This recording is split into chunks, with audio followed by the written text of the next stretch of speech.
Welcome to New Hampshire's Education Data Literacy Framework series. This video is one of 11 that guides you through various components of the Education Data Literacy Framework. In this particular video, we will discuss how programs can coordinate and integrate data among systems within your district or program. Here is an overview of today's objectives. Discuss why data integration, coordination, and sharing are important, and explore approaches for data sharing and integration and what they might look like in programs or districts.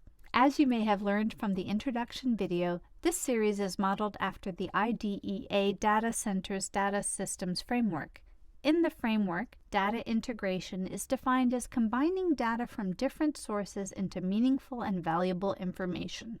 Essentially, this involves examining data from different sources alongside each other or consolidating the data into a single data set. As a result, it is easier to identify patterns and discrepancies, as well as examine data from different perspectives. Data integration can look different depending on the context and level of the system and can take place at the classroom, program, district, and state level. Let's start by talking about why data integration is important. It's likely that your district or program uses a number of different processes and tools when it comes to collecting all of the necessary data. As a result, not all of the data collected may be stored in the same place or in the same format. While using and collecting data from multiple sets can capture everything you need to support your programmatic goals, using different data sources can also impact the resulting data. Therefore, data integration and sharing can make data more accessible and meaningful to use. Let's consider a quick example. Within an early childhood program, children interact with and receive care and services from multiple entities. So, to best serve them, we must look at information from a variety of sources: teacher, service provider, pediatrician, family member. Having established processes for sharing data and combining data from a variety of sources can be critical to understanding a holistic picture of what children and families are experiencing. Doing this in a formalized way also accounts for issues of security and data quality. While formalized data integration efforts are perhaps most common at the state level, many programs and school districts are doing similar work. There are lots of ways to integrate data at the local program level and in small-scale ways. Consider an early childhood program that recently implemented a new curriculum. Programs can integrate systems to collect data on curriculum fidelity and compare it with data regarding children's growth and learning.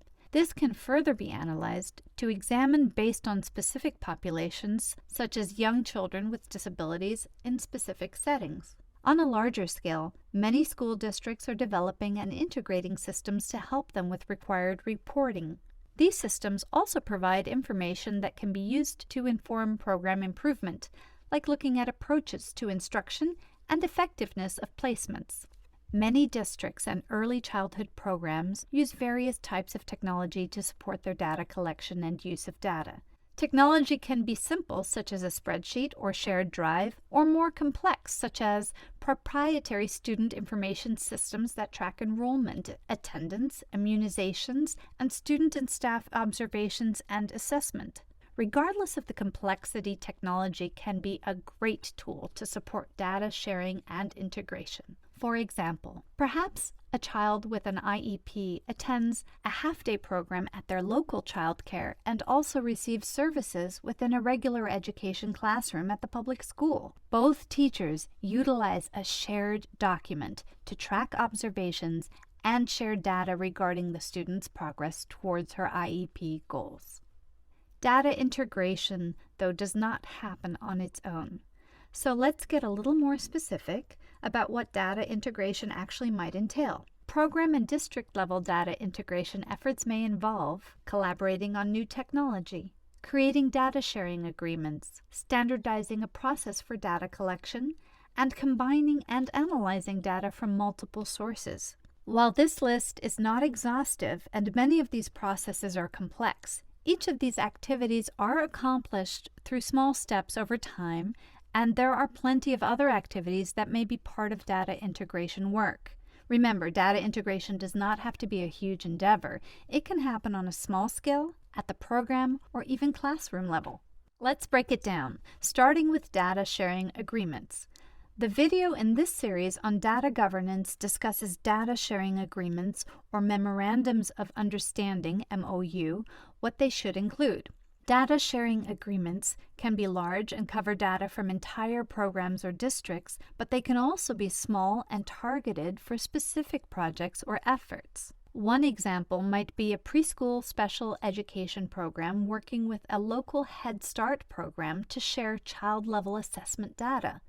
Before sharing data, they would put together a formal agreement or MOU outlining which data will be shared, how it will be protected, and how it will be used. In looking at all these opportunities to share data, it is important to be aware of privacy laws and only share what is absolutely necessary to meet the need or request.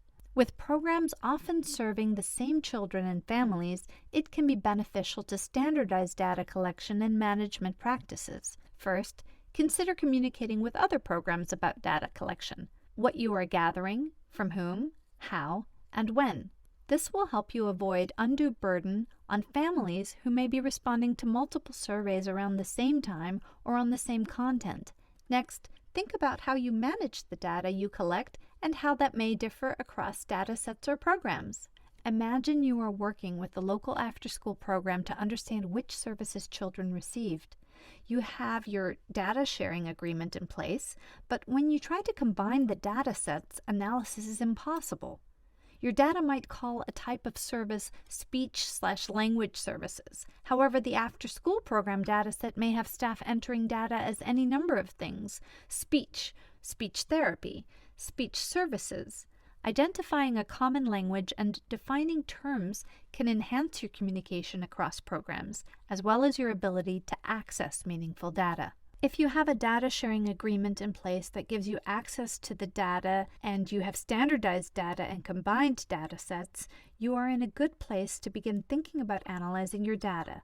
But before analyzing and interpreting data, programs must first understand the context around how data were collected. For example, were assessments done by a researcher or the child's teacher? You must also understand how another program may have already interpreted data in any reports that were shared. For example, if you receive a report listing children who received services, you need to understand what that means. If the child or youth attended for one day in the month, does that mean they received services? Those kinds of analytical decisions that programs make can have implications when you start to combine data from multiple sources and try to make meaning from it. You may have a lot to consider when it comes to data integration. It can open doors for lots of innovations and improvements, but it requires a lot of planning. There are some resources we recommend to increase your understanding of data integration and how these kinds of activities may help your program/district. We have included a list here.